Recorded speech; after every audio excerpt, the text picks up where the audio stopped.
Good afternoon, everyone, and welcome to another installment of DogCatFox and Friend. I'm the friend, and he's DogCatFox. Wowie, wow, wow. And we're here to bring you the news of the week that otherwise you might not have heard of. Or maybe you have. But at least I'll give you my totally unique perspective, because I'm a unique individual. I tell myself that every day, staring in the mirror. Every day I'm a unique individual. Anyway, hope you're all doing well on this beautiful Saturday afternoon. It's pretty hot here. Trying to keep cool. It's already feeling stuffy again. Everything was cool in here. I had the fan on, had the AC unit going for a few minutes here to cool things down. Already it's starting to, I feel it building. Oh man, I have to open up the door later and get some circulation in here. Anyway, who's joining me on this beautiful Saturday afternoon? Walter Tomaszewski, good afternoon. Scribe, great news. Philip and George have been accepted into Music Academy. After graduation, they'll join the Cincinnati Orchestra as associate conductors. Maestros.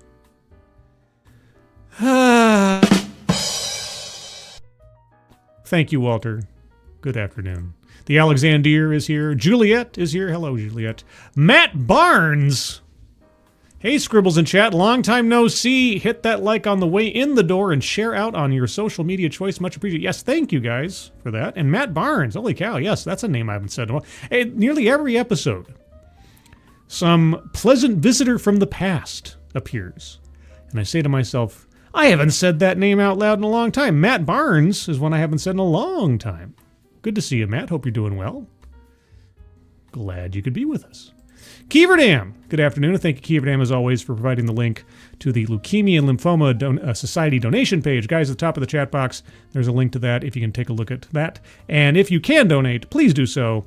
But even if you can't, if you can share that out on social media, that would be appreciated. So thank you ahead of time for that. And thank you, Keeverdam, for providing the link. Who else is here? Kiro Soldier, hello. Derek LaRue, sorry, my brain. I was breathing and swallowing at the same time. Not a good combination. Derek LaRue, thank you so much, Derek, as always. Holy cow, for your generosity and support. Really appreciate it. Hope you're having a good day, and hope you enjoy the show. Oh my gosh.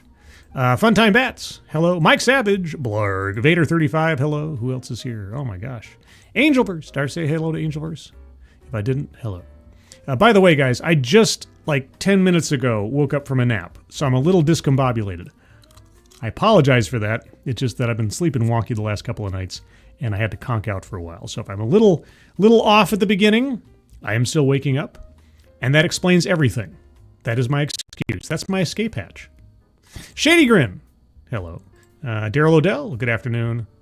And to anybody else I missed, anybody lurking, anybody in the future, good afternoon. All right, let's get into the stories, guys. Oh my gosh, the stories. Shall we start off with some legal news? You may have heard about the Rhode Island Attorney General. I'm an AG. I'm an AG. Did you hear about this? If you didn't hear about this, I'll tell you about it. Rhode Island prosecutor in viral arrest video placed on unpaid leave. Job future unclear. Well, I watched the entire video. And I think I can get away with playing a little bit of it here. But if you haven't seen this, it's something else. Rhode Island Attorney General says arrested prosecutor was wrong when she told officers they must turn off their body cams upon request. Yeah, I've been watching, police videos and body cam videos for a long time now. And admittedly, I do not know every law in every state when it comes to these things, but when this lady started ordering the police officers to turn off their body cams because they had to upon request, I thought, that seems a little odd, because the body cams are there to protect both the police officers and, ultimately, the people the police officers interact with. So why would anyone have the authority, citizen or otherwise, to demand the body cams be turned off? Now I'm going to try to play a little bit of this, see if we can get away with it. I mean, if my stream gets struck down, let's see what we get here. Do we have the audio? The audio takes a second here. I think it builds up to it. Turn it off. So they want you guys to leave? Yes, we're gonna leave. Let's just leave. Let's just make it easy, okay? We're gonna Take it easy. No, that's not. I am. Okay, I'm her That's husband. not the point. Can you look at me? I'm her husband, guys. Just so you know, I'm her husband. We'll talk over here, okay? Your protocol is... Can we all talk? Can we all talk? We'll talk over here. The lady in red is an AG. She is, isn't she? Yes, she is the AG in the situation. The other lady in the dress is some friend of hers or something. Your protocol is... Can we talk? Who is she to you? What's that? No, nothing. Nothing. She is our college friend. Okay. Yes. Old college friends. No, I'm not. You guys just want him out? Do you want him trespassed?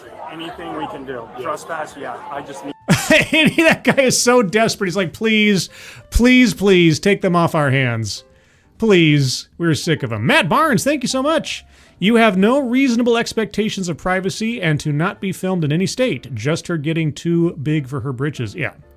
Yeah, she got full of herself and her title and position and thought she could order the cops around like that, which is, it really says a lot. It really says a lot. And why this lady has not just been out and out fired yet. We'll get to the story momentarily. So far as far as I understand it, she's just been placed on leave. But it's something else. Talk about entitlement. You trespass, get him out. Please. No, I'm not. No, I'm not. Do I you want know- to chat? I know that your All protocol right. is... So you're trespassed, so we got to leave now. Unless you want to be in We're not trespassing. She is so frustrated that she can't get out her entitled, informed authority over these guys. Your protocol is, and then she gets interrupted, and she's like, oh, just let me dominate you. You haven't notified us that we're trespassing. So Number one. what Number did I just two. say to you? You haven't notified us that that we're trespassing. He just told you. He just says you're trespassed in the middle of your sentence, trying to overtake him in a realm of authority, and then you say you haven't told us you were trespassed. Okay, the magic words have been spoken. You are trespassed. You're Trespass. number Let's go. one. Number one. I don't Number want to two. arrest you guys. You're not going to arrest us. Number two So let's is leave. that... We got to go. You're not going to arrest us, she says with such certainty. No, you're not going to arrest us. There's no world in which you would arrest us.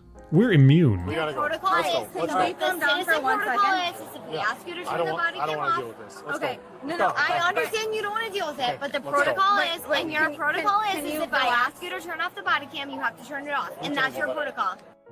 She's telling the cops what their protocol is because, guys, she's an AG. She's a lawyer, so she knows. She's an effing lawyer, guys. Look at that smile. Look at that smile on her face. And then over here, she's just so put out. Oh my God. She's so okay, so friend over here is so smug. Oh, she's got her ace in the hole, guys. She's a lawyer. Well, that's lawyer stuff, so that's not... This cop is awesome. That's BS lawyer stuff. So we got to go. No, it is. That's law. I'm an What's she AG. saying? I'm an AG. Good for you. I don't give a Let's go. I'm an AG. I'm an AG. The cop's great. We're going. Let's go. Excuse. We're leaving. Please don't. We're leaving. Please don't put your hands on us. Can you get your children out of here? Like, I don't know why. Get your children. I am pausing every once in a while just because I don't know if they're going to catch me. I assume that this is public information at this point since it's been released by the police department, but who knows? Sorry, what? Let's go. Let's go. Let's go. Let's go. Come on. They're two full-grown women and mothers of children. All right. They're two full-grown women and mothers of children. Well, that should make them more ashamed than anything else. Thank you again, Matt Barnes. It would have been great if she waved her hand dismissively and said, quote, "We are not the druids you are looking for." Yeah, the droids, as the case may be. That's effectively what she was trying to do. She thinks of herself in a level higher above than the rest of us peons. You know, she can be drunk and disorderly and everything else because she's an AG. You gotta love it. This is one of those. This is sort of like the Coldplay affair fiasco. This is one of those situations where everybody, no matter what side of the political stripe or aisle you are on, you can enjoy this kind of schadenfreude because this is someone who is just so full of themselves. It's great. You're just being detained. You're just being detained. I'm an AG. I love how she thinks that's just like the magic words, like open sesame, and then all doors are open. I'm an AG. I have a license to be terrible. What's wrong with you? What do you probable cause to detain me for? You're being detained because you're not leaving. Because I'm what? You have Can you relax? Sir, she's not doing anything wrong. She's not leaving. I'm an AG. She's an AG? Buddy, you're not I'm an AG. I'm an AG. being arrested. Let's go. I'm an I'm not AG. being arrested. You're putting me in cuffs. I'm not being arrested. You know, the next time I get in trouble or get accused of something, and I assume in a joking way this will happen next on like Midnight's Edge or something, I'm just going to go, I'm an AG. I'm an AG. I want to see what happens. I want to see what happens. If I say that to Andre or Paul Chato or Chris Brawley or something, it's like, I'm an AG. You have any weapons on you?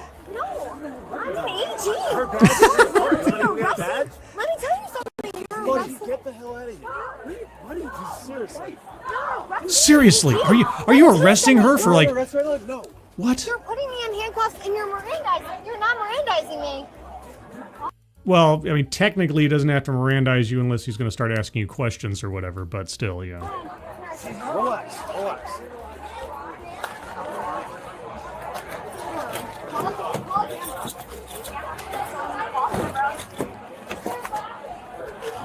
Buddy, you're gonna regret this. Yeah. You're gonna regret it. You're going to regret it.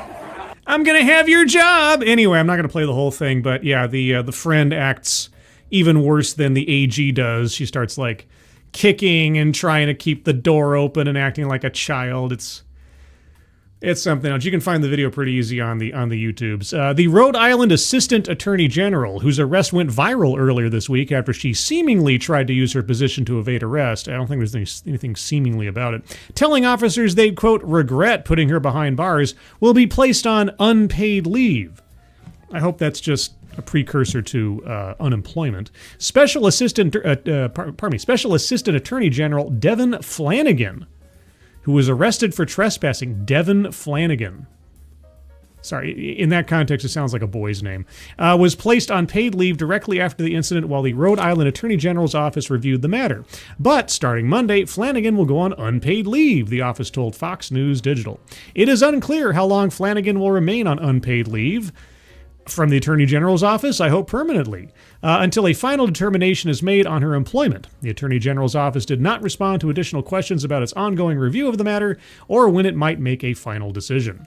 State payroll records, according to the Boston Globe, show that Flanagan was raking in approximately $113,000 a year in her position as a Special Assistant Attorney General. Man, I would love to know the results of her last performance review. You know, or what her successful prosecution record is. Because, man, 113 grand, even inebriated. Can you really be that stupid? I guess so.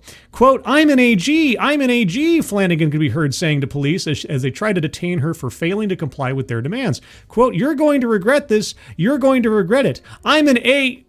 unquote, Flanagan said as she was escorted to the back of a police car and the door was shut. Quote, good for you, I don't give a shit, said one of the arresting officers, can be heard saying at one point. In a subsequent radio interview following Flanagan's arrest, Rhode Island Attorney General Peter Nerona, called the incident, quote, inexcusable behavior, unquote, that will likely result in, quote, strong sanctions, unquote. Strong sanctions? Okay. However, he did note this isn't the first time he's dealt with a case like this involving his staff. Oh, really? Quote, I've got 110 lawyers. She embarrassed all of them. I haven't had many issues like this while I've been Attorney General. I've had a few. Well, is a few a many? Or is a many not a few? I have had a few, and I let one guy go for driving drunk. Had to bring him back. Well, I didn't have to, but did bring him back after I fired him about a year later because, again, I needed somebody to go into a courtroom and try ugly, hard murder cases, unquote, Nerona told WPRO Radio. Maybe it's just me, and I suppose it probably is just me. If you have an attorney general or an assistant attorney general or something that is drunk driving and you fired him, and the only reason you bring them back is because they're just so hard-hearted as to take on ugly murder cases, I don't think you're hiring the right people. That's a bizarre admission. Quote, it's just really hard to find and keep capable lawyers. Does that lady sound like a capable lawyer to you? Okay, capable lawyers, and so I just have to think really carefully about this one. But no question there will be a strong, strong sanction here, the Attorney General continued. It's just really hard to find and keep capable lawyers. Oh boy. Nerona added that he believed the incident was alcohol-related, at the very least, and noted that doesn't necessarily excuse the behavior. Well, apparently excuses drunk driving in a previous instance. If past is prologue, being drunk to the point of being either disorderly or dangerous to the public isn't enough to get you kicked out of the AG's office. Jeez Louise. He also said Flanagan had a, quote, unblemished record working under him. That's one way of putting it. Is thought highly of by the State Bar Association and is taking steps to make amends with the Newport Police Department, including issuing an apology. Yeah, because I know that if I, as a normal citizen, were to act like this and to try to resist officers and cuss them out and everything and all that, I'm sure I would be able to get away with just apologizing. I can't help it. I cannot help it. My DEI radar keeps going off here. The Attorney General was asked about certain details of the incident, including whether Flanagan was right in telling the officer that it was law that he must turn off his body camera upon request by a citizen. Quote, I'm not sure what she was thinking. Clearly she was not thinking straight, said Nerona, who added that Flanagan was incorrect in her assertion that police officers must shut off their body cam upon request. Well, she was very repetitive and insistent on that point. Every time that she tried to get out that piece of information, she was like, your protocol says, and there was at least 4 or 5 different times she tried to say that before she finally was able to say the whole sentence without being interrupted. So she really thought long and hard about that one while being drunk. Quote, she's humiliated herself, Nerona added. Quote, regardless of what happens vis-a-vis her employment with us, she's going to have a long time coming back from this. It's just really unfortunate. Why is this guy so reluctant to fire her outright? Okay, now the Attorney General himself, I think, should be brought under question for his decision-making process. A convicted drunk driver he fires and then brings back. A demonstrably embarrassing and shameful AG humiliates herself first and foremost. But her being retained will be a continued humiliation for the AG's office, and he doesn't fire her outright? I don't know, man. I don't know. Nerona. My Nerona.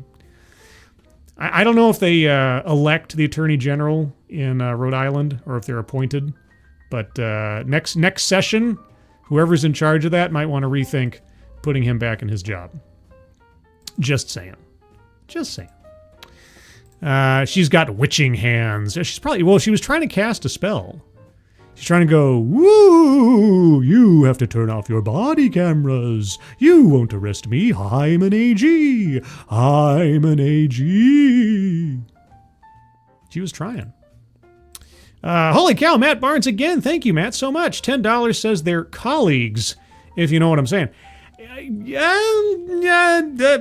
cannot cast aspersions or allegations. I don't know. I just found the phrase, she's had an unblemished record working under me. I know. That's third grade double entendre. But at my heart, I am just a silly third grader.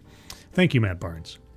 But that's our first legal story. Thought I'd open up with something a little goofy. Let's get on to something, thankfully, more serious in the sense that it's about a more serious crime, but also happily, a result I was hoping for. Panel denies Lyle Menendez parole. Yep, I was worried. In California, with all the nonsense going on there and some of the mindsets and philosophies in California, I was concerned, at least abstractly, that with all the hubbub around the Menendez brothers, that they might actually let them out. But thankfully, that ain't happening, at least for the next 3 years or so. One day after a state parole board panel rejected his younger brother's bid to be freed from prison, a separate panel denied parole for Lyle Menendez, who has served nearly 35 years behind bars for the 1989 shotgun slayings of their parents in their Beverly Hills mansion.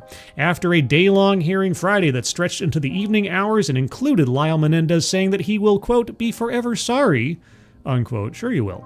Parole Commissioner Julie Garland said the panel found that there are still signs that he poses a risk to the public. Quote, we find your remorse is genuine. In many ways, you look like you've been a model inmate. You have been a model inmate in many ways who has demonstrated the potential for change, Garland told 57-year-old Lyle Menendez. Quote, but despite all those outward positives we see, you still struggle with antisocial personality traits like deception, minimization, and rule-breaking that lie beneath that positive surface, unquote.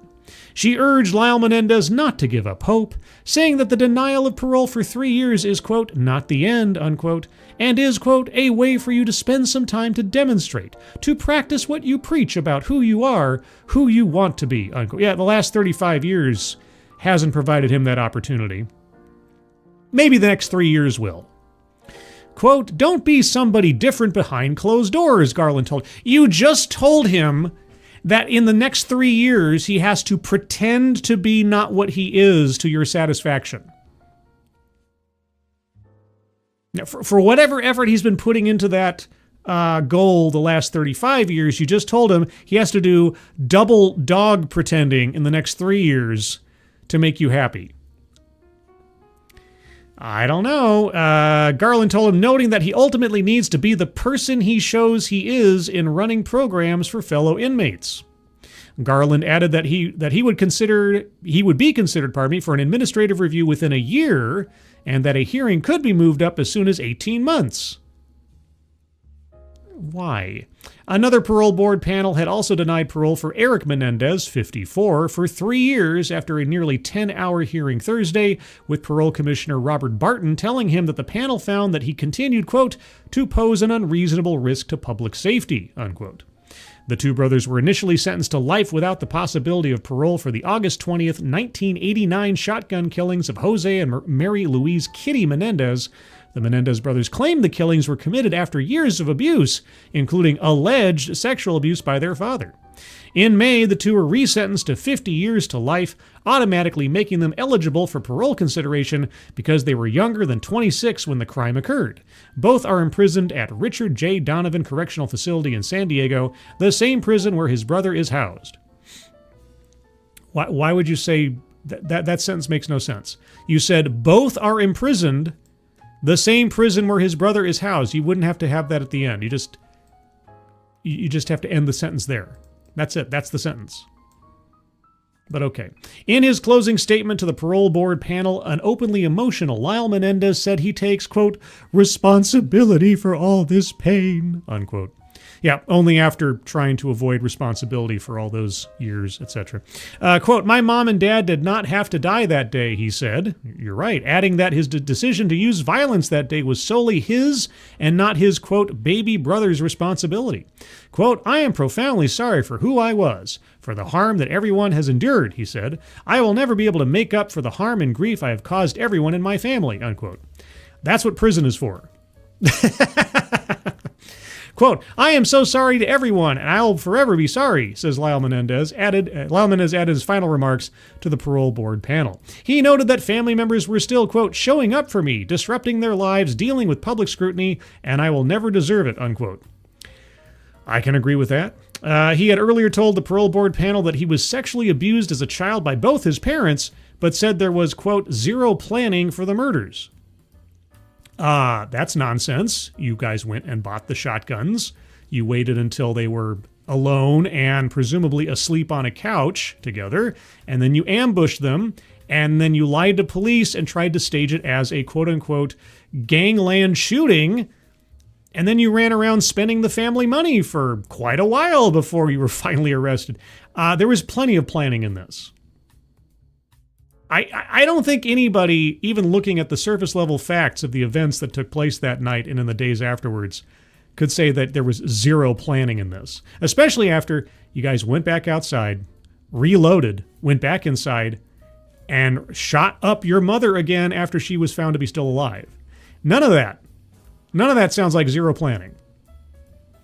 Never let these idiots out, is all I gotta say. Quote, I no longer believe that they were going to kill us in that moment today. At the time, I had that honest belief, Lyle Menendez told the panel. Oh, okay, so you just destroyed your own argument for leniency and or forgiveness in the imperfect self-defense defense. Okay. Ethan Milius from the Los Angeles County District Attorney's Office questioned whether Lyle Menendez had genuinely taken accountability for what he did and cited his alleged inability to, quote, follow basic rules while in a structured setting. Quote, when you look at him, Lyle has a long documented history of lies made to avoid the consequences of his own actions, Milius told the parole board panel. Quote, when he commits a violation, he lies about it and tries to avoid responsibility, unquote. Lyle Menendez's parole attorney, Heidi Rummel, countered that the district attorney's office is clinging to its, quote, 1990s theory of the case, unquote. You know, a theory of the case from the 1990s is not suddenly illegitimate because time has gone by. I'd love to know what that means. And said she hopes, quote, that we're in a place today that we have a deeper understanding of childhood sexual abuse. Sexual abuse was never proven. They claimed that after they were caught. Now, was Jose Menendez a jerk? Was he an abusive father? Possibly so. But even if he was, this is the thing that people keep... Even if he was, that does not justify ambushing them when they are prone with shotguns and killing them. It doesn't. Quote, this crime arose from trauma. No, it arose from greed. They wanted the money. They wanted the money. They felt like they were oppressed and held back. And so they wanted the money because what did they do immediately after? They started spending daddy's money. This crime arose from trauma, from unresolved trauma, from fear, from sadistic abuse, and from cruelty. Mr. Milius wants this to be some sort of pre-planned crime, Rummel argued, expressing frustration at one point that testimony during the hearing largely ignored the work he has done behind bars. Well, yeah, because like that, Mr. Milius was there specifically to refute the idea that the work they had done behind bars was a reflection of sincerity and not just a pantomime. The brothers' relatives expressed support for Lyle Menendez, with his cousin, Anna Maria Baralt, telling the parole board panel, quote, Lyle has not been a violent person in his entire life. Stop. But... that reminds me of that. I forget who it was. It was somebody on like a Fox News interview or something. This is many years ago or something, where somebody claimed that, there hasn't been a single terrorist attack under George Bush's leadership. Under the leadership of George W. Bush, America has not suffered a single terrorist attack, something like that. Lyle has not been a violent person in his entire life. He is not a violent person today. In 54 years, I have not heard Lyle raise his voice, not once. Well, it's always the quiet ones. Baralt, who's been an outspoken advocate for the brothers, told the parole board commissioners that she was begging them to, quote, make this torture end. This 36-year nightmare. Let us put it behind us, unquote. The hearing hit a roadblock when Lyle Menendez's attorney complained that audio from his brother's parole hearing Thursday was released to ABC, with Garland saying that the plan was to release it as a result of a Public Records Act request.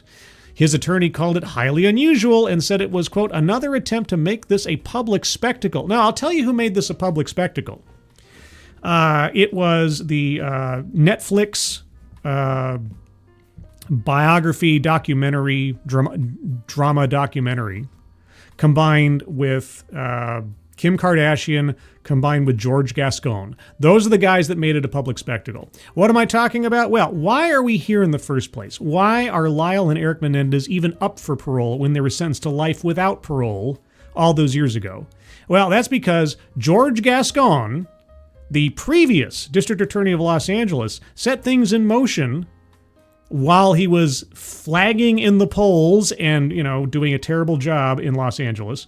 Set things in motion because of the cries and the complaints of Kim Kardashian. Because Netflix was releasing a dramatized documentary about the Menendez case, which I reviewed on this channel with Misery Machine and Polly from Latino Slant, and decided to make it a publicity stunt at that time to review the case to see if they could readjust their sentencing in order to come into alignment with the possibility of parole. Now, if you'd like to hear a one-on-one, live, at least at that time, interview with District Attorney George Gascon, you'll find a link to that in the description below. My friend Polly over at Latino Slant had the amazing opportunity to interview George Gascon at that time when he was putting the wheels in motion to reconsider the brothers' sentencing and potentially give them parole or release them. I will say, Polly did a great job, but George Gascon did everything he could not to answer a straight question with a straight answer. He was asked a very direct question in there, something to the effect of, what new evidence or what exactly convinced you that this case needed to be reassessed? And from what I recall, he danced around that quite a bit. So if you'd like a little history lesson on that and watch the former, because he got completely defeated in the last election, the former district attorney of Los Angeles, scrambling around for some kind of relevance and something to gain him some votes ahead of his disastrous run for re-election. You can take a look at that on Latino Slant channel. Link is in the description below. And there you go. But anyway, this goes on forever. Short version is their parole was denied. Each of them will be up for parole consideration again inside of 3 years or less, depending, as was hinted there. I hope they continue to be denied. I remember this is one of those cases I grew up with, along with like O.J. Simpson and who am I thinking of? Tanya Harding, those kind of like scandal cases. And for those of you who are too young to remember this kind of thing, long before the internet, we only had television and radio and newspapers. And when a case like this came up and it was on court TV and it was broadcast in your home all the time, man, you got to know the ins and the outs of it pretty thoroughly. And at no point do I think these two should be let out. They were nut jobs then. They're nut jobs now. They made up or embellished reality to try to make themselves sympathetic. And they're still doing that, apparently. There's at least, I forget which brother it was, but one of them snuck a phone or had a phone snuck into them in the prison so they could talk their family or do who knows what. And then when they were caught with the phone, they were like, oh, I didn't think I was hurting anybody. Well, it's not a matter of whether or not you're hurting anybody. It's the question of whether or not you're able to adhere to the rules that are placed upon you. It's a simple thing that most of us reasonable people learned when we were like 4 or 5.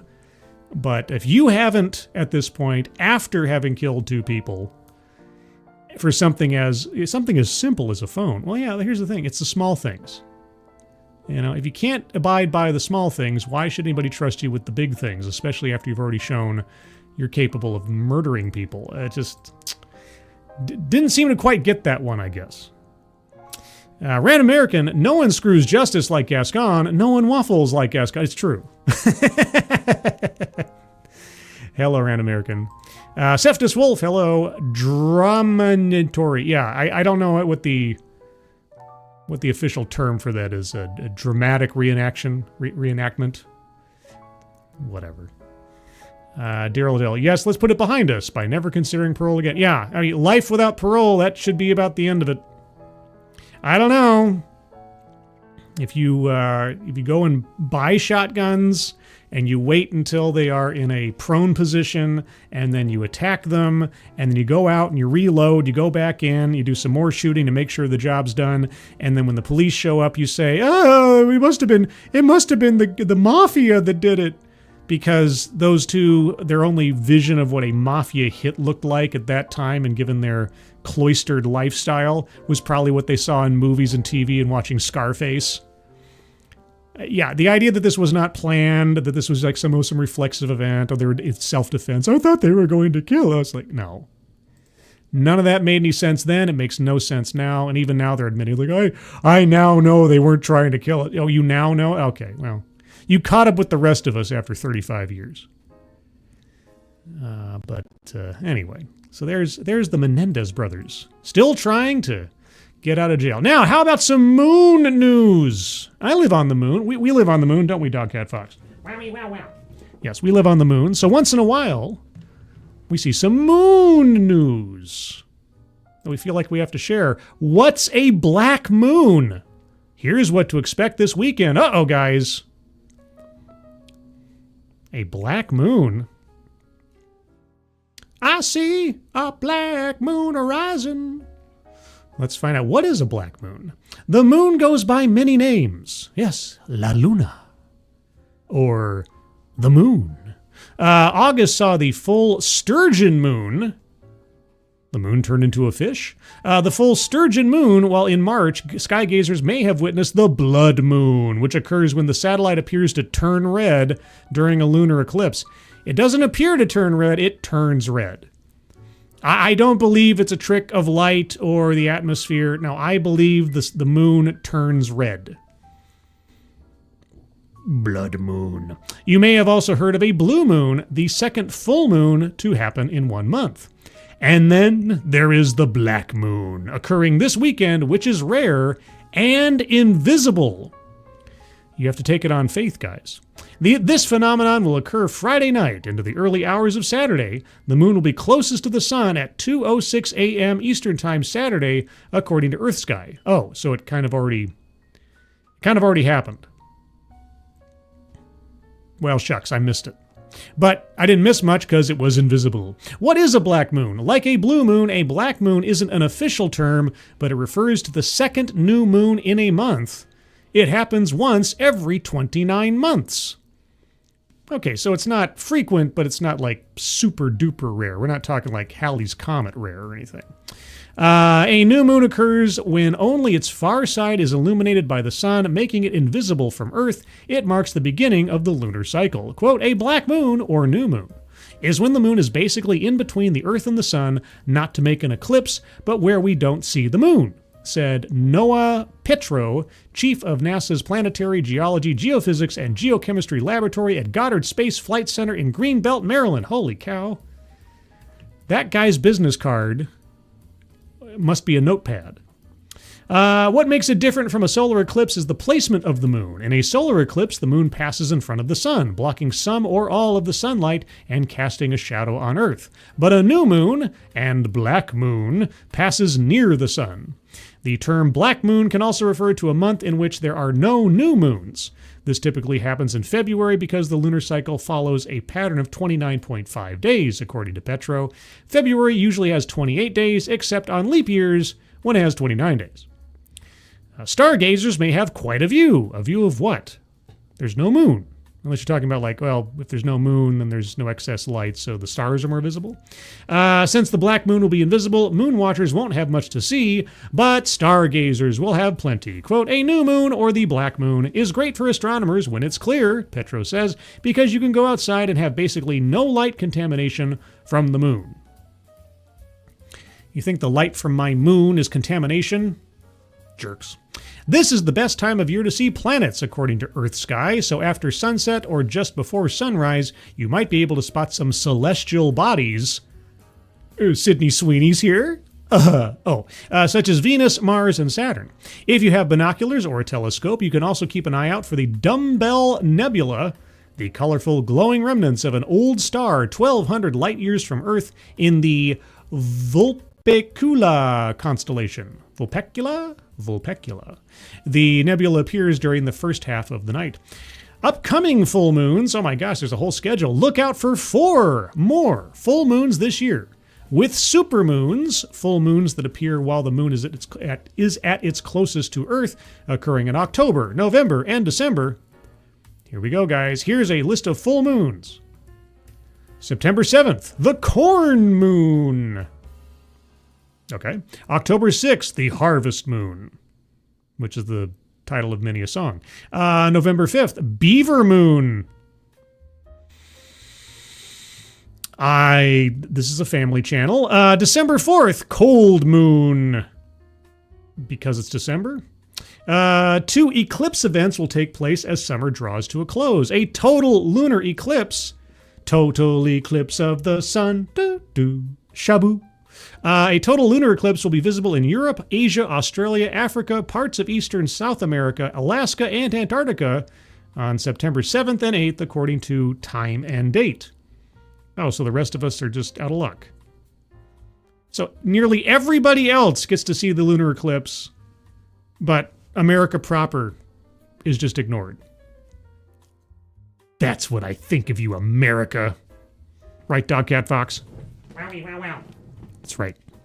A lunar eclipse occurs when the moon passes directly into Earth's shadow as the sun, Earth, and the moon line up. This causes the moon to appear darker or dimmed.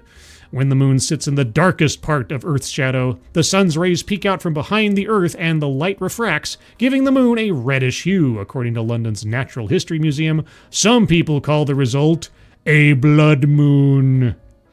Yeah, you know who those some people are? Cool people. That's right. 2 weeks after the total lunar eclipse, a partial solar eclipse will be visible in parts of Australia, the Atlantic, the Pacific, and Antarctica on September 21st. Solar eclipses occur when the moon moves between the sun and the Earth. In the case of a partial solar eclipse, the moon will not fully block out the sun. According to NASA, it creates a crescent, as if the moon took a bite out of the sun. It's not an as if. We do take a bite out of the sun. Don't we, DogCatFox? That's right. We bite the sun. I think I have that on a t-shirt somewhere. Divine Petulance. Hello. Morgan King. Hello. No Hunter's Moon. Oh, we'll get to Hunter here in a second, Mr. X. Oh, let me tell you something. We'll talk about Hunter, if this article is what I think it is, in a second here.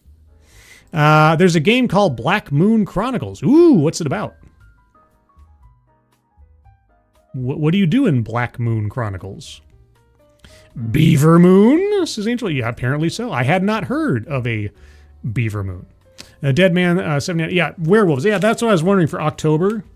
Like full moon, harvest moon. That's going to be werewolf time right there.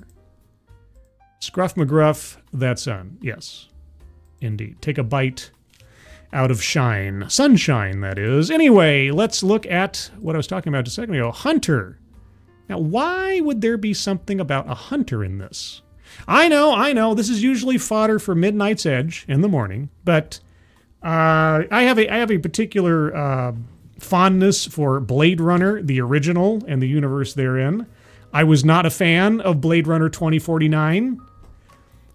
It just didn't work for me in many, many ways.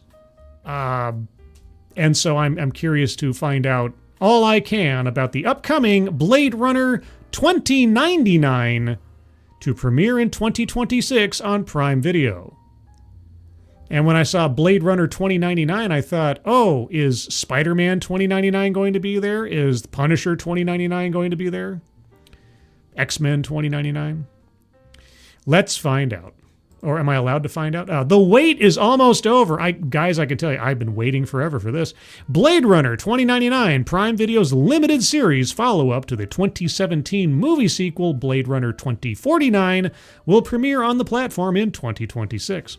The update was provided by Laura Lancaster, head of U.S. SVOD TV development and series co-productions at Amazon MGM Studios, in an internal memo announcing promotions for 2 executives, Kara Smith and Tom Lieber. Green-lighted in September of 2022. That was a long time ago, by the time it'll come out. The series, starring Michelle Yeoh, was delayed by almost a year by the 2023 Hollywood strikes. Currently in post-production, Blade Runner 2099 had previously been targeted a debut in late 2025 or early 2026. Okay. Hunter Schafer. There's the Hunter I was speaking of. Hunter Schafer. He of the I Can Play Princess Zelda fame from a month or two ago. Hunter Schafer, Dimitri Abold, Louis Gribben, Caitlin Rose Downey, and Daniel Rigby also star with Johnny Harris, Amy Lennox, Sheila Adam, Matthew Needham, Burke and Lombardi among the recurring cast. Burke and Lombardi. What is a Burke and Lombardi? Is it like Siegfried and Roy or something? I don't understand.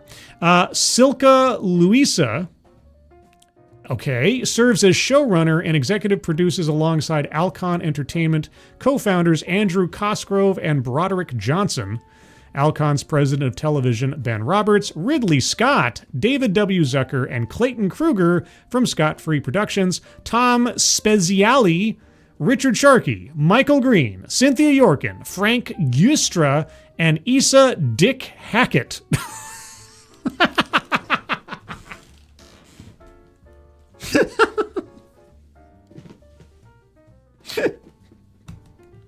Oh, man. I laugh, but I have sympathy for that person and a little bit of what were you thinking to that person's parents. Jonathan Van Tulliken directed the first 2 episodes and also serves as EP with Steven Johnson as co-executive producer. Okay, I want to know, who is Silka Luisa? I'm going to look. I'm assuming her, but in Hollywood, you never know. So who is Silka Luisa? What has this person done? What have they done previously?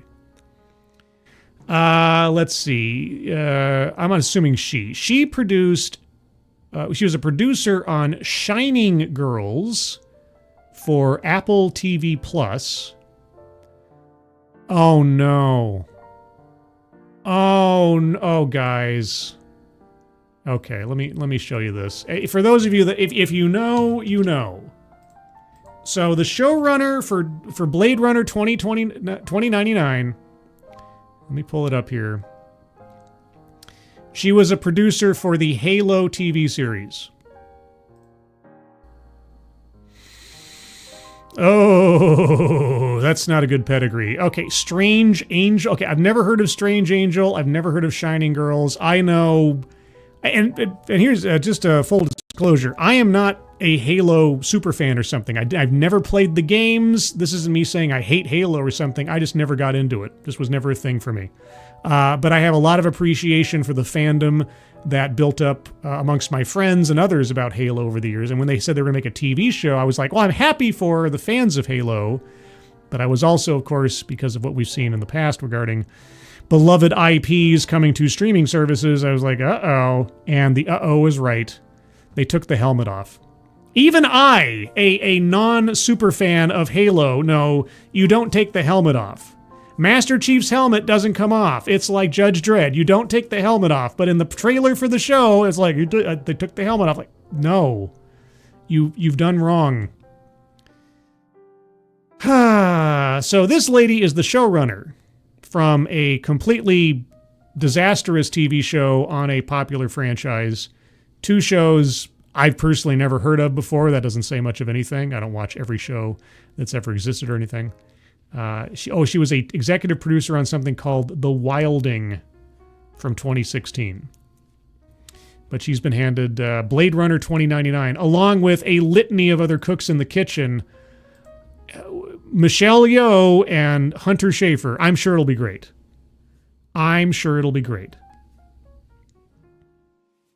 Kiro Soldier. Meaning Silka will state she's never watched the original movie. You know, I obviously I would not be surprised, given the pattern of behavior amongst most of the studios when it comes to resurrecting, rebooting, reimagining not original IPs, but established IPs and beloved IPs. I would believe it. Didi Juvats, but the Master Cheeks. I don't know about that. I am not so invested in Halo lore that I can speak on that point. You got a question for me about The Punisher or Vampire the Masquerade? I can tell you something. Halo, I don't know. I don't know what they do. And Meh is here. Hello, Meh. How's it going? And Read by Nature. Isn't Dick Hackett Hunter Schafer's nickname? Oh, I was thinking something similar. Can Dick Hackett? I don't know. Does he have a relation to Miranda Cosgrove? Okay, why does that name sound familiar? Not so much that's like Miranda Stone. Miranda Cosgrove. Is that a character or is that a person? Kira Soldier. Halo lore is my field of fandom. Well, there you go. Now, question is, did you see the TV series? And if you did, what did you think? Or if you didn't, what did you think of the idea of Master Chief removing his helmet for extended periods of time and showing off his face and stuff? Angelverse. I've never seen the series, but as a Halo fan, taking Master Chief's helmet off never bothered me. Really? Because I thought, I was under the impression, and like I say, I'm not a super fan, but I was under the impression that's sort of like one of those universal no-nos, like Judge Dredd. You can see him take his helmet off in silhouette or something, or, you can see a suggestion of it at a particular angle, but you never, are supposed to see his face. That was my understanding. But, to each their own, I suppose. Anyway, so yeah, Blade Runner 2099, Michelle Yeoh, and Hunter Schafer leading the charge. You think Hunter Schafer is going to play a replicant? A gender non-conforming replicant? I could see it happening. But that being said, let's move on. I didn't even think about it so much. There's a lot of legal news in my picks this week. We'll start off with something a little more serious-ish. I mean, it is serious, but it's also like somebody's in trouble kind of thing. And then we'll leave off with a funny story, at least what I hope is a funny story. You may have heard yesterday, or was it the day before now? I'm already a little fuzzy on it. That there was a active shooter incident reported at Villanova University. If you didn't, I can forgive you because it didn't last long, fortunately, because it was all fake. Villanova University hoax caller sought by FBI local authorities. Villanova, Pennsylvania. Things are back to normal after a call reporting an active shooter caused chaos on Villanova University's campus. Delaware County District Attorney Jack Stolsteimer said Governor Josh Shapiro is offering state resources as federal authorities join the search for the person behind the hoax. Quote, people have to understand this is not a joke, said Radnor Township Police Superintendent Christopher Flanagan. Christopher Flanagan? Any relation to Devin Flanagan, Delaware AG of I'm an AG fame? I understand that Flanagan is not exactly a rare name, but still, to hear about two different Flanagans in law enforcement within the same broadcast, I just gotta say. The false report came in around 4:30 p.m. Thursday, just as new students were attending an orientation mass. Villanova senior Ava Petrosky was part of a group singing at the ceremony when she saw people in the crowd begin to run. Quote, honestly, at that moment I thought, I'm gonna die, she recalled. Petrosky joined the crowd and ran into a barricade, unsure how she would escape. Police said the caller told 911 operators there was a shooter inside one of the campus buildings. Quote, there was a specific description of someone with an AK rifle, said DA Stolsteimer. Authorities are now working to identify the caller. Yeah, whoever this idiot swatter was, they be in trouble. big, huge trouble. And I can't wait to find out when they're finally caught. Quote, we're at the part of the investigation, said Stolsteimer, where we're going to find out who did this and hold them accountable. Well, you go on and going to do that. Stolsteimer explained that the tactic used is known as swatting, a false report intended to prompt a large police response. True. I mean, yeah, usually that's targeted at an individual, though, not like a campus. That's not to say you can't use the term in both situations, but usually a swatting attempt is to try to target an individual or a particular household or something. It's very dangerous, he said, adding that swatting is both a state and federal crime. It's true. Quote, people think there's no harm, no foul, and that's 100% inaccurate, said Flanagan. Yeah, especially after that story from, what was it, 2016 or something, where some idiot took on the contract of swatting some guy's house over some 50-cent Call of Duty bet or whatever, but was given the wrong address, and the cops show up and they shoot and kill an innocent man who had nothing to do with anything. Yeah. I think, and I'm happy, well, happy in the most dire of senses. I'm happy if that's the only so far example of someone dying as a result of swatting, that it doesn't happen more often, but that it happened once at all is just absolutely horrific. So yeah, these things could go badly. Flanagan said his department is working with the district attorney's office and the FBI to find the caller. Agencies from across the region responded to the original report. Quote, "They were all heroes that day," he said of local authorities. Well, it's true. I mean, if you go in thinking that there's a danger to life and limb, less heroic for it turning out to be false. While the incident turned out to be a hoax, the fears students experienced were very real. Yes. Quote, "Okay, it was a hoax, but that was really real for us," Petrosky said. "We were literally running for our lives." Authorities have not disclosed whether the caller sounded like a man or a woman or where the call originated. Okay. A similar call was reported Thursday at the University of Tennessee at Chattanooga. Local and federal authorities are investigating whether the two incidents are connected. Ooh, that'd be something if it was like somebody really bored on a Thursday. I think I'll call a couple of universities and boy, I hope they catch the guy. I hate that stuff. I remember when I was in high school, we had like a bomb threat called in at one point, and I can't remember if they ever caught the kid. The rumor mill was it was done on a dare or something. But, yeah, those things are usually not taken very seriously. But once in a blue moon, or a black moon, as the case may be. Dead man. Yahoo News should be renamed Yahoo Serious. Well, now there is a reference, young Einstein.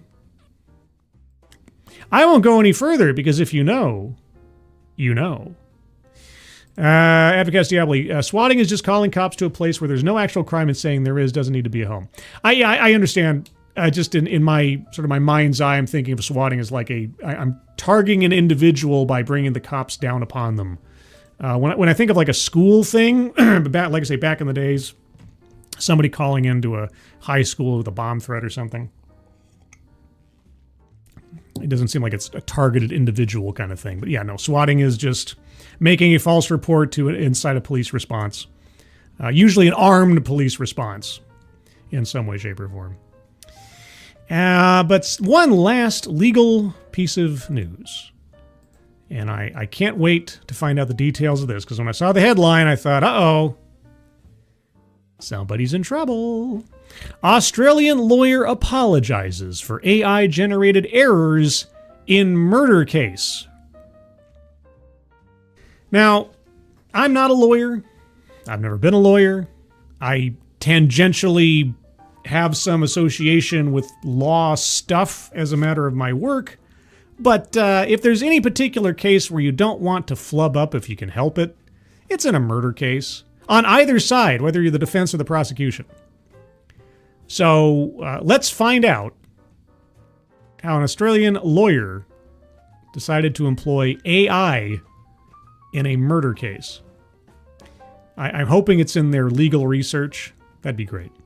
Melbourne, Australia. A senior lawyer, in Australia has apologized to a judge for filing submissions in a murder case that included fake quotes and non-existent case judgments generated by artificial intelligence. Dude, this is what you have paralegals for, to do that kind of research. Dot the I's, cross the T's. The blunder... No, okay, wait a sec. Okay. Unless they're going to tell me something completely different, this guy did not step on a banana peel and slip into using AI in his filings. Okay, this isn't a blunder. This was an intentional shortcut. The guy cheated. The blunder in the Supreme Court of Victoria's State is another in a litany of mishaps AI has caused in justice systems around the world. Stop. Who shot that guy? Well, the gun sure did. The gun. No, AI did not cause this. Lazy people caused this. Stop it. Defense lawyer Rishi Nathwani, who holds the prestigious legal title of King's Counsel, took, quote, full responsibility, unquote, for filing incorrect information and submissions in the case of a teenager charged with murder, according to court documents seen by the Associated Press on Friday. Quote, "We are deeply sorry and embarrassed for what occurred," Nathwani told Justice James Elliott on Wednesday on behalf of the defense team. Okay, so he was defending the kid in the murder case, all right? The AI-generated errors caused a 24-hour delay in resolving a case that Elliott had hoped to conclude on Wednesday. Elliott ruled on Thursday that Nathwani's client, who cannot be identified because he is a minor, was not guilty of murder because of mental impairment. Okay. Quote, "At the risk of understatement, the manner in which these events have unfolded is unsatisfactory," Elliott told lawyers on Thursday. Well, for an Australian, he's mastered the art of the British understatement. Quote, "The ability of the court to..." Oh, for crying out loud, AP. "The ability of the court to rely upon the accuracy of submissions made by counsel is fundamental to the due administration of justice," Elliott added. The fake submissions included fabricated quotes from a speech to the state legislature and non-existent case citations purportedly from the Supreme Court. The errors were discovered by Elliott's associates, who couldn't find the cases and requested that defense lawyers provide copies. The lawyers admitted the citations, quote, "do not exist," and that the submission contained, quote, "fictitious quotes," unquote, court documents say. The lawyers explained they checked that the initial citations were accurate and wrongly assumed the others would also be correct. Where did the AI implementation take place? The submissions were also sent to prosecutor Daniel Porkedu, who didn't check their accuracy. The judge noted that the Supreme Court released guidelines last year for how lawyers use AI. Quote, "It is not acceptable for artificial intelligence to be used unless the product of that use is independently and thoroughly verified," Elliott said. Well, sure. I mean, you shouldn't use AI in the first place when it comes to legal stuff, as far as I'm concerned, especially in research situations. If you're just trying to craft text or check for grammar or something, I guess. I've personally never used AI to write anything I've ever written because I don't want it questioned whether or not something I've written comes from me. No. I have used AI to generate images for the sake of meme stuff, or for completely, non-commercial purposes. But writing, I'm never going to touch it. Not personally. I'm just not going to do it. I can write my own words. I will accept my own mistakes in my writing and learn from them, purportedly. But, if you had to use it, just check your spelling and your grammar or something. Do not use it to generate research material. The court documents do not identify the generative artificial intelligence system used by the lawyers. Well, the court documents shouldn't have to. The lawyers should have to do that. But anyway, in a comparable case in the United States in 2023, a federal judge imposed $5,000 fines on 2 lawyers and a law firm after ChatGPT was blamed for their submission of fictitious legal research in an aviation injury claim. Judge P. Kevin Castell said they acted in bad faith, but he credited their apologies and remedial steps taken in explaining why harsher sanctions were not necessary to ensure they or others won't again let artificial intelligence tools prompt them to produce fake legal history in their arguments. Okay. At some point in this process, even if it is something as simple as a button click, these guys made a conscious decision to cheat, to try to do an end run around what should have been their own work. I don't know what to tell you. To me, whether it's a one button click or something else, but even then, that's not the end of it. They chose to then submit that stuff. If you say, I need to see if my article needs some touch-ups, I'm going to run it through some AI to see if anything looks better. Even at that point, you're not necessarily totally screwed up until you decide to submit it, to publish it, to say, this is my work. You still have a chance. You still have a chance to not have to do that. Just submit what you wrote, take the blame and the credit for what you did, Anyway, later that year, more fictitious court rulings invented by AI were cited in legal papers filed by lawyers for Michael Cohen, a former personal lawyer for U.S. President Donald Trump.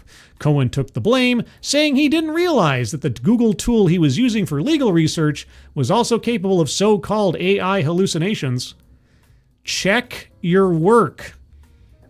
This is what paralegals are for. You put everything through a final filter before you hand it off for publication to the court. You just, come on, guys. British High Court Justice Victoria Sharp, sounds like a nice lady. That's a nice lady name. Vicky Sharp warned in June that providing false material as if it were genuine could be considered contempt of court, or, in the most egregious cases, perverting the course of justice, which carries a maximum sentence of life in prison. Can you imagine? And I know this is a crazy scenario. What if you had an entire serious murder case, right? A whole trial, and a guy is convicted, and he did it. There's no question as to whether he did it. Or let's say he didn't do it. Either way. But someone gets convicted for murder, and then it's found 4, 5, 6 months later that half the citations filed in the court documents were fake. That evidence precedent used to try to get around certain questions of procedure in the court, in the trial, were completely made up. And the whole thing has to be tossed out. And they have to retry the guy. Or he gets let go, or something else kooky happens.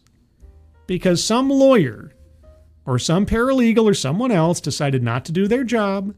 That'd just be easier to rely on AI and fix it for them. These are the dangers.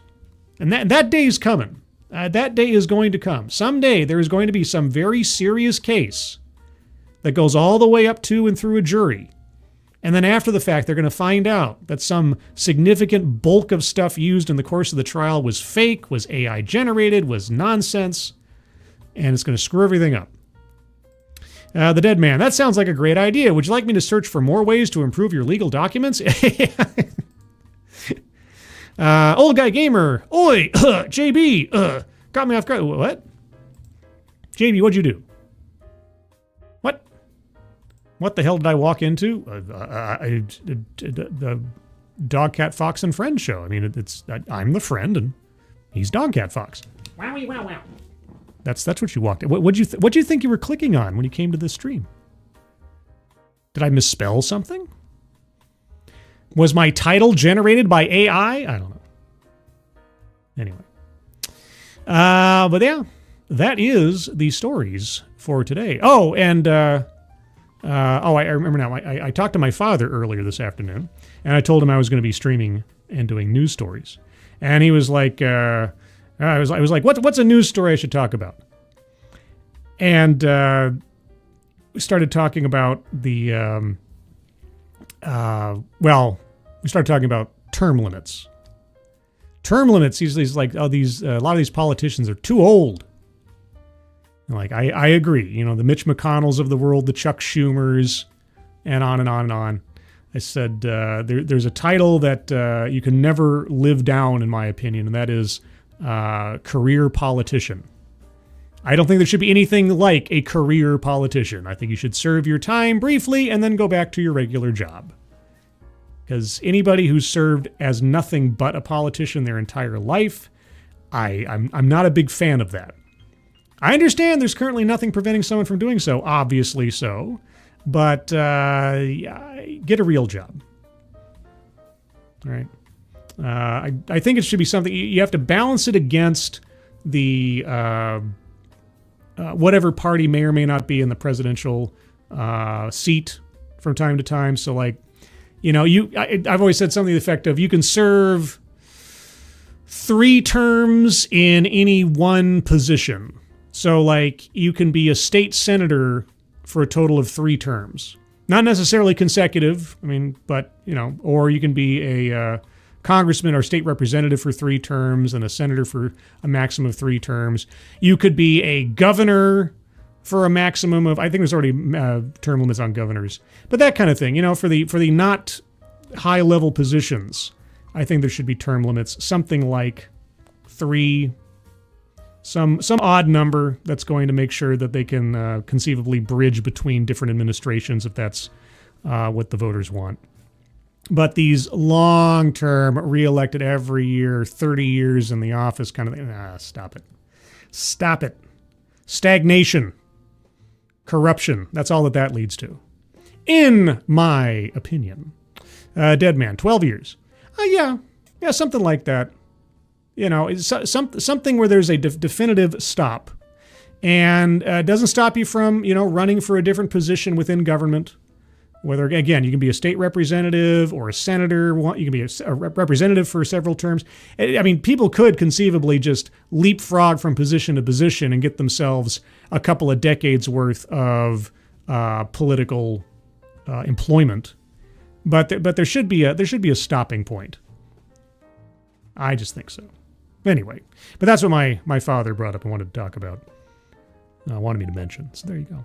Oh my gosh. Senior staff reporter and chief Florida correspondent Colleen Bernier. Every day is a yay with Colleen Bernier. If you start at city councilor and work your way up to the you can still be a politician for most of your life. Yeah, like I say, there's no perfect solution to the idea of someone becoming a career politician. I'm just saying that they got to work for it. They got to change their tactic. They got to go for something different if they're going to keep trying to be in politics and feed off of the taxpayer trough for their entire life. I think it's silly that someone just kind of hunkers down and holds a position for 30, 40 years or something. It's like, no, come on. We have to encourage turnover, variety, a diversity of thought, if you will, and not allow things to stagnate or turn into obvious corrupt institutions like certain politicians who magically seem to know exactly what stocks to pick. Anyway. Let's see. Advocate Stable 8. Now, if the morons in that place want to re-elect the same person 20 terms in a row, they should be able to.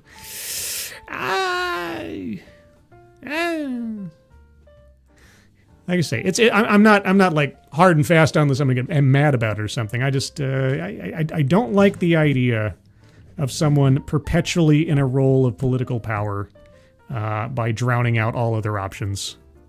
Just like name familiarity and everything else. It engenders corruption. It engenders stagnation of thought. And I don't, not a fan of it. I doubt it will ever change. I have no illusions that that'll ever change or that politicians will vote against their own long-term interests unless they're somehow forced to by Supreme Court ruling or executive fiat or something, but one can dream. Anyway, everyone, thank you so much for joining me for this Saturday afternoon DogCatFox and Friends stream. Just a note, I will not be present on Monday morning for the Midnight's Edge in the morning broadcast because it will be starting just as I am walking into the dentist office for a dentist appointment. I also, given the circumstances, cannot promise there will be a DEI Death Watch episode Monday, depending on the timing and how long my dentist appointment takes and what I'm feeling like after my dentist appointment. So I will keep you guys informed on that as things develop. So keep an eye on the Twitter machine for that, scribe_light. And also on the Discord server. Do you know I have a Discord server? I have a Discord server. Link to the Discord server is in the chat. If you'd like to join the Discord server, just have to click on that link. You'll find yourself on the landing channel called Say Hello. And in addition to saying hello, you just have to say the secret word. The secret word will tell me that you are not a bot, have watched the stream, and have thus earned the right, the privilege, the entitlement to join the Discord server. And today's secret word is, I'm an AG. Just say, hello, I'm an AG. And I'll know for sure that you watched the show. Beyond that, even with my absence, please do watch Monday morning at 9:05 a.m. Pacific Time, noon 05 p.m. Eastern Time, Midnight's Edge in the morning over on the Midnight's Edge channel. And as well, you can find me here Thursday at 6 p.m. Pacific, 9 p.m. Eastern for TED Excellence, where I'll take a look at another off-brand TED Talk for education and enlightenment, plus bingo and DogCatFox. Right, DogCatFox? Wowie, wow, wow. That's right. DogCatFox is very enthusiastic. He's looking at me. He wants me to feed him because That's all that pets really ever want. Food and attention. Right? Okay, now you're not saying anything. Okay, well, you're really hungry. Okay, anyway, everybody. Thank you so much for joining me. Moderators, thank you for keeping an eye on things, even though everyone here is so well behaved. You have very, very little to do. Everybody who donated, either to myself or to the Leukemia Lymphoma Society link at the top of the chat box, guys, thank you so much for your generosity. Very much appreciate it. Everyone, please stay cool wherever you are, because it's hot here, and it's probably hot where you are. If it's not, stay warm.